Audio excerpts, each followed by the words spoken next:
this is 3.1 part 2. So before we were looking at domain and range for individual points. Now we're going to look at a continuous relation. In a continuous, so that means like a straight line or a curved line. In a continuous relation, we cannot describe every single x value or y value because there are infinitely many. So for example, we can have between 1 and 3, we can have 1.5, 1.7, 1.62589. Okay, we can't describe every single point. So we need to use inequality signs. There are 4 that we're going to be looking at. We have the open triangle like this, which is greater than. We have the open triangle with a line underneath, meaning is greater than or equal to. We have the open triangle that faces the other way, is less than. And we have the triangle that faces this way with the line underneath, is less than or equal to. Okay. Also note the open side, so the side that looks like an open mouth, faces the larger value.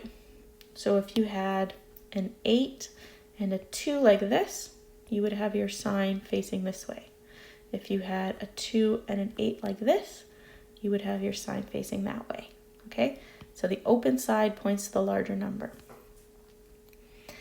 Now most of the time on these graphs, we're going to be using the greater than or equal to and the less than or equal to. We only use the greater than or less than without the equal to if we have an open point. And we'll come back to this towards the end. So we want to determine the domain and range of the following graphs. Okay, so we have domain and we have range. Now, let's make this a bit bigger. So remember that domain is our values to the left and right.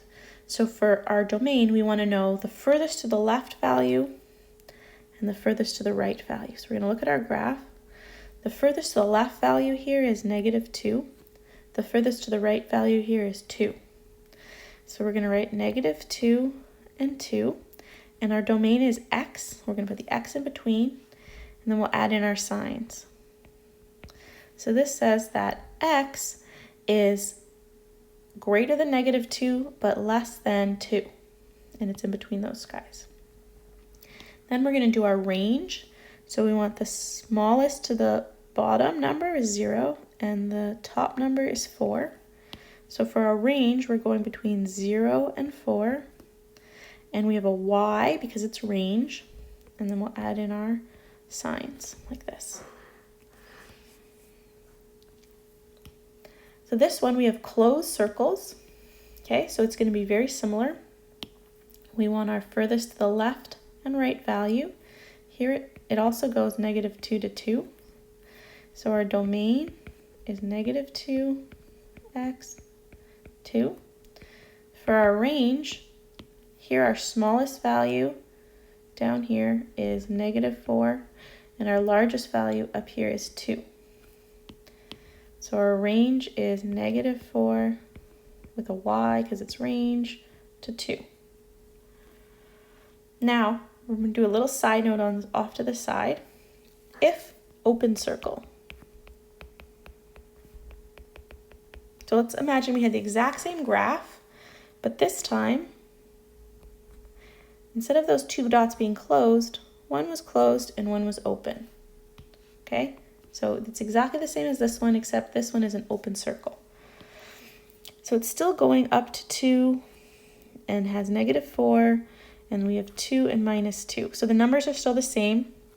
The only thing that would be different is we would have, instead of a less than or equals to, we would just have a less than. The open circle means that it can go right, oh, I wrote these numbers backwards. -2. +2, sorry about that.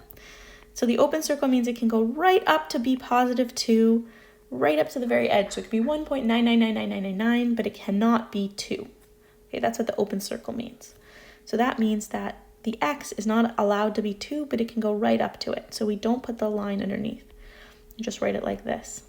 Okay, and then for our y value here, -4, so it can't be -4 here, but it can be -4 over here because we have one closed in one.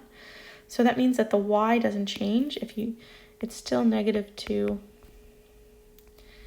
and then a 2 on the top. Okay, it can still be closed because it can be -2 over here.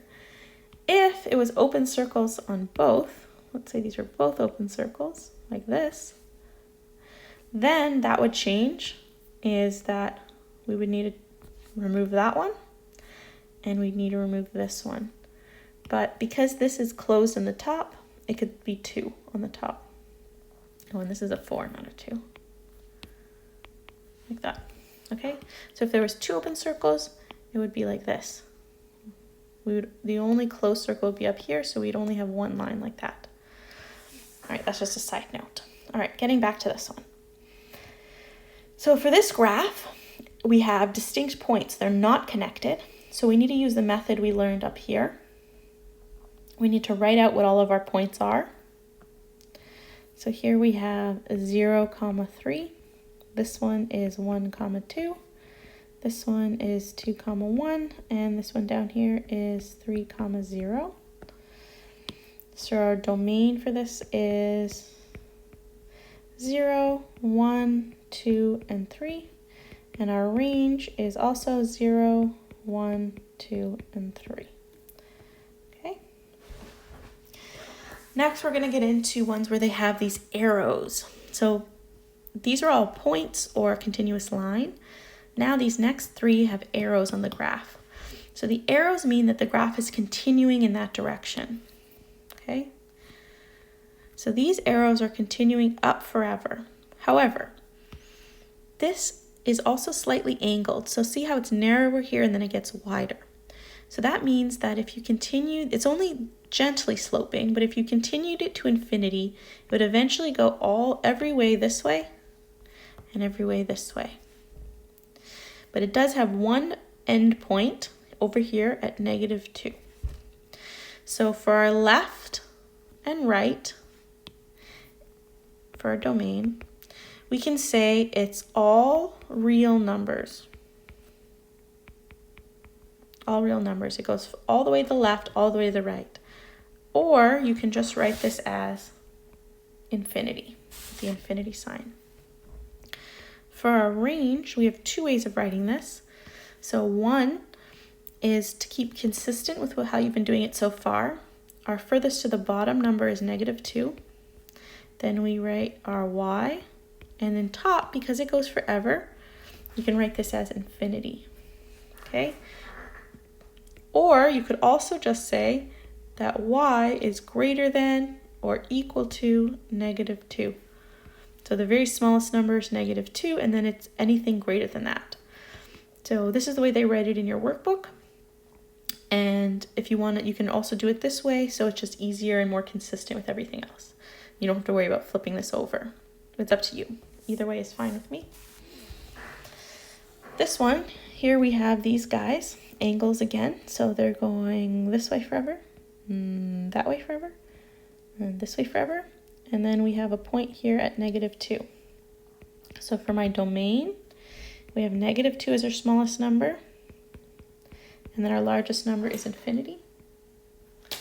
Or we can also say x is greater than or equal to -2. For our range, we have, you can write it as infinity, okay, because our smallest numbers goes on forever, our largest number goes on forever. Or you can say all real numbers. Okay, either one is fine.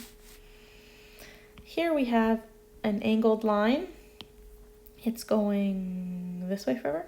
It's going this way forever. It's going this way forever. It's going this way forever. So our domain is infinity or all real numbers. Our range is infinity or all real numbers. It just continues. So now you can go to page 118 and try number 10. And you have to skip